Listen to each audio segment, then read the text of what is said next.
Hello everyone, आज मैं the babysitter movie के सेकंड पार्ट को एक्सप्लेन करूंगा। तो मूवी की शुरुआत होती है जहां हमें पहले पार्ट के 2 साल के बाद का सीन दिखाया जाता है, जहां हमें पता चलता है कि कोल के साथ उस रात जो कुछ भी हुआ था वो उसे जिस किसी को भी बताता था तब कोई भी उसके ऊपर विश्वास नहीं करता था और पुलिस को भी वहाँ पर उन मरे हुए लोगों की डेड बॉडीज नहीं मिली थी और उसके कॉलेज में भी उसकी बात पर कोई यकीन नहीं करता और उसकी ये बात सुनकर वो लोग उस पर हंसते थे। और इन्हीं सब की वजह से कोल के पेरेंट्स को लगता था कि अब कोल मेंटली डिस्टर्ब हो चुका है, जिसकी वजह से वो लोग उसे डॉक्टर से मेडिसिन दिलवाते हैं ताकि कोल की मेंटली हालत ठीक हो सके। वहीं स्कूल में कोल की फ्रेंड मेलिनी उसे रिलैक्स कराने की कोशिश करती है, लेकिन अब मेलिनी का स्कूल में एक बॉयफ्रेंड भी होता है जिसका नाम जिमी है, जहाँ उसके और 2 फ्रेंड भी होते हैं जिनका नाम डिएगो और बूम बूम होता है। मेलिनी अपना ज्यादातर वक्त इन्हीं के साथ गुजारती है, जिस वजह से कोल और भी अकेला फील करता है। अगले दिन स्कूल में एक और स्टूडेंट पढ़ने आती है जिसका नाम फोएबे होता है। यहाँ पर कोल फोएबे के हाथ पर वही टैटू देखता है जो उसे बेबी सिटर बी के हाथ पे दिखाई दिया था।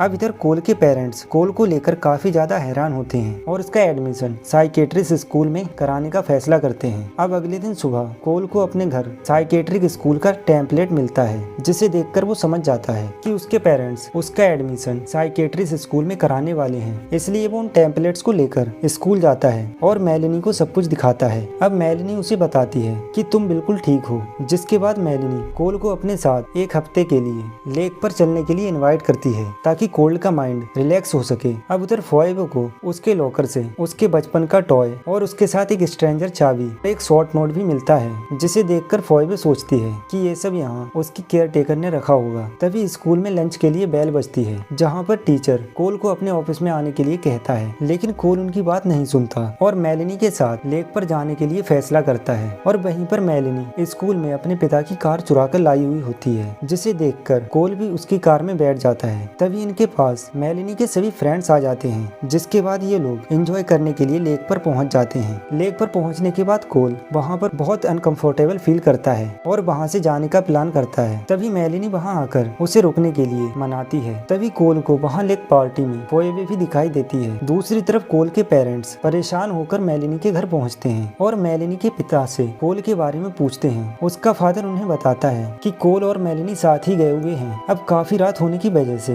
ये सभी लोग लेक पार्टी को खत्म कर देते हैं। फिर बोर्ड पर डिएगो और जिमी गेम खेलने लगते हैं और तभी ये दोनों मेलिनी से 2 साल पहले हुए इंसिडेंट के बारे में पूछते हैं, जिस पर मेलिनी उन्हें रिचुअल बुक के बारे में बताने लगती है। मेलिनी कहती है कि उसने रिचुअल बुक पढ़कर उसे फॉलो करना शुरू कर दिया है ताकि उसकी सभी इच्छा पूरी हो सके। तभी मेलिनी अचानक से एक हुक से बूम बूम पर हमला कर देती है, जिससे बूम बूम बहुत बुरी तरह मारी जाती है, जिसके बाद मेलिनी उसका ब्लड को इकट्ठा कर लेती है। तभी 2 साल पहले कोल ने जिनको मरता हुआ देखा था उनकी आत्मा अचानक से यहाँ पर आ जाती है, जिसमें सोनिया, एलिसन, मैक्स और जॉन होते हैं। अब इन चारों का मानना था कि अभी इनकी आत्मा जिंदा है, इसीलिए ये लोग रिचुअल करके खुद को जिंदा करना चाहते हैं। तभी हमें पता चलता है कि अगर ये लोग सुबह होने से पहले रिचुअल पूरा नहीं कर पाते तब इनकी आत्मा हमेशा के लिए समाप्त हो जाएगी। अब इस रिचुअल को पूरा करने के लिए इन्हें कोल का ब्लड लेना होगा, लेकिन तभी यहाँ पर फोएबे आ जाती है क्योंकि उसकी वाटर क्राफ्ट में गैस खत्म हो गई थी, इसलिए वो इनसे गैस लेने के लिए आई होती है। जहाँ पर फोएबे बूम बूम को जमीन पर मरा हुआ देखती है, तब उसे लगता है कि शायद ये लोग कोई गेम खेल रहे हैं जिसमें मरने की एक्टिंग की जाती हो। तभी फोएबे यहाँ से चली जाती है और इसी बीच कोल को यहाँ से भागने का मौका भी मिल जाता है और वो भागता हुआ वाटर क्राफ्ट पर पहुंच जाता है। इसके बाद फोएबे और कोल वहाँ से भागने लगते हैं। तभी मैक्स एक एरो से इन पर हमला करता है, जिससे वाटर क्राफ्ट का फ्यूल लीक होने लगता है। अब ये सब देखकर फोएबे को कुछ समझ नहीं आता कि कोल के साथ क्या हो रहा है। तभी वो कोल के साथ एक माउंटेन पर पहुंच जाती है, जहां कोल फोएबे को इस कल्ट के बारे में बताता है। अब इधर मैक्स उनके वाटर क्राफ्ट से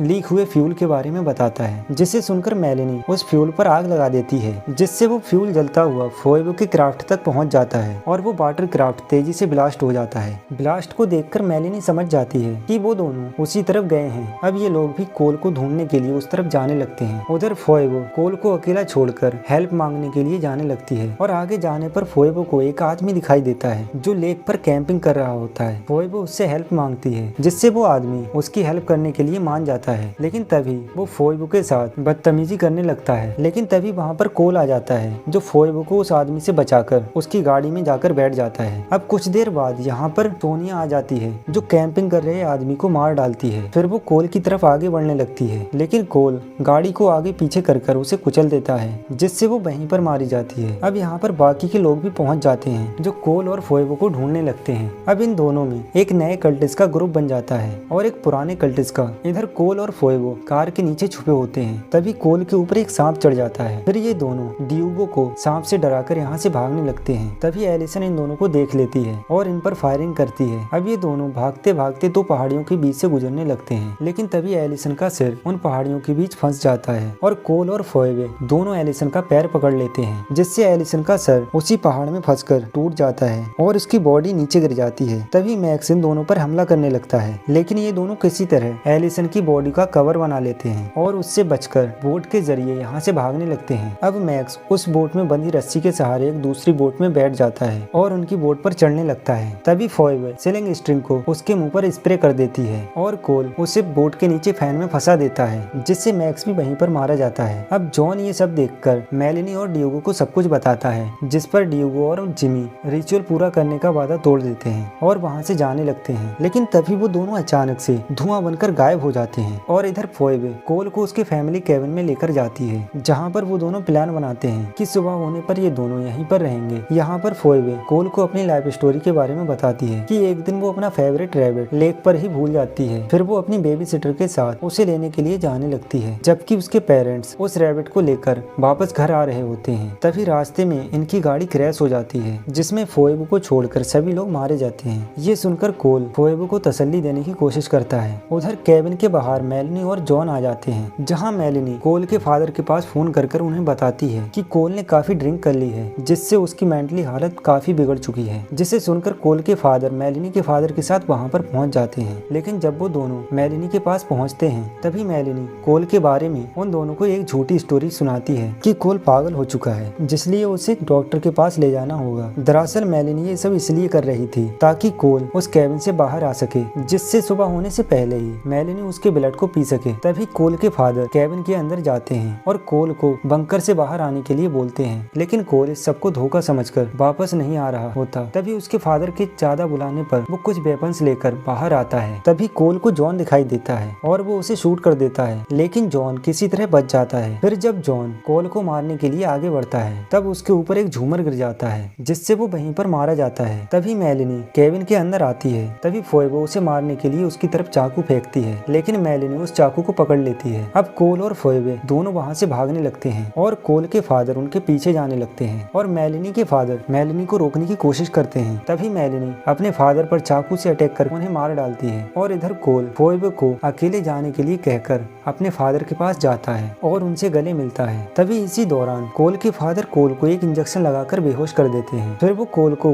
गाड़ी में बैठाकर गैस स्टेशन पर पहुंचते हैं, लेकिन तभी कोल को होश आ जाता है और वो अपने फादर को वहां छोड़कर फोएबे के पास जाने लगता है। और इधर फोएबे को मेलिनी मिल जाती है, जिससे उन दोनों के बीच फाइट होने लगती है। लेकिन तभी मेलिनी को एक आइडिया आता है और वो तभी फोएबे को अपने साथ ले जाती है ताकि कोल उसे बचाने के लिए उसके पास खुद आए। तभी कुछ देर बाद कोल फोएबे को बचाने के लिए वहाँ पहुँच जाता है और अब कोल मेलिनी को ब्लड देने के लिए रेडी हो जाता है, क्योंकि फोएबे की जान खतरे में होती है। इसके बाद हम बेबी सिटर बी को पानी से बाहर निकलता हुआ देखते हैं, जहाँ बी को देखकर फोएबे भी हैरान होती है, क्योंकि बी उसकी भी बेबी सिटर रह चुकी थी जो एक्सीडेंट में मारी गई थी। अब रिचुअल को पूरा करने के लिए मेलिनी कोल की बॉडी से ब्लड को निकालती है और उसे बूम बूम के ब्लड में मिला देती है। तभी सभी मरे हुए कर्ल्स जिंदा होने लगते हैं, जिसके बाद मेलिनी वो ब्लड उन सभी कर्ल्स को देने लगती है, जहाँ पर बी के अलावा वो सब कर्ल्स उस ब्लड को पीने लगते हैं। लेकिन अब इनका प्लान कामयाब नहीं होता, जिससे उन सभी को ब्लड की उल्टी होने लगती है। दरअसल इन्हें इस रिचुअल में एक इनोसेंट बच्चे का ब्लड लेना था, पर अब कोल इनोसेंट नहीं रहा, क्योंकि वो फोएबे के साथ अल्टीमेट हो चुका था, जिससे इनका प्लान खराब हो जाता है। तभी सभी कर्ल्स की बॉडी पिघलकर गायब हो जाती है और बी बच जाती है, जिससे हमें पता चलता है कि ये सब प्लान बी का ही था, क्योंकि इस मूवी के फर्स्ट पार्ट में कोल ने बी से कहा था कि वो उसे बहुत प्यार करता है, लेकिन फिर भी बी ने उसे धोखा दिया और ये बात सुनकर बी का दिल पिघल जाता है और तब से बी कोल का साथ देने लगी ताकि मेलिनी इस रिचुअल को पूरा ना कर सके और ये रिचुअल बुरी तरह नष्ट हो जाए। अब इसके बाद बी कहती है कि अभी भी एक डेविल जिंदा है और मुझे उसे भी मारना होगा, और ये कहकर वो खुद भी उस ब्लड को पी लेती है। तभी वहाँ पर कोल के फादर भी आ जाते हैं, जो बी को ब्लड पीता हुआ देख लेते हैं। तभी बी अचानक से मेल्ट होकर गायब हो जाती है। अब कोल के फादर भी समझ चुके थे कि उनका बेटा कोल अभी बिल्कुल ठीक है और वो उन सबसे जो भी बता रहा था वो रियल था। लेकिन बी जब जब वहाँ से गायब होती है तब उसकी राख से वही रिचुअल बुक निकलती है जिसके पेज अपने आप पलट रहे होते हैं और इसी के साथ ये मूवी यहीं पर खत्म हो जाती है।